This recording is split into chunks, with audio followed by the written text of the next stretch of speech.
కొన్ని రోజులుగా 2 నెలలుగా ఇబ్బంది పెడుతున్నటువంటి మహారాష్ట్రలోని రాకాసి పులిని ఎట్టకేలకు అటవీ అధికారులు బంధించారు. మత్తు మందించి పట్టుకున్నారు.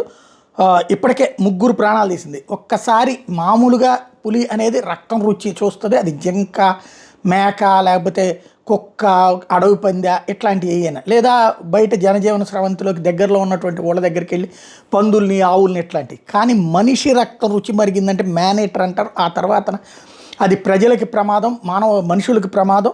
కాపు కాచి కొట్టి మరీ ప్రాణాలు తీసుకుపోయేటటువంటి ప్రాణి కాబట్టి భయపడిపోతున్నారు. ఇప్పుడు కొమరంభీం జిల్లా కాగజ్ నగర్ మండలం విలేజ్ నెంబర్ 11లో మహిళా కూలీ ప్రాణాలు కూడా తీసేసింది.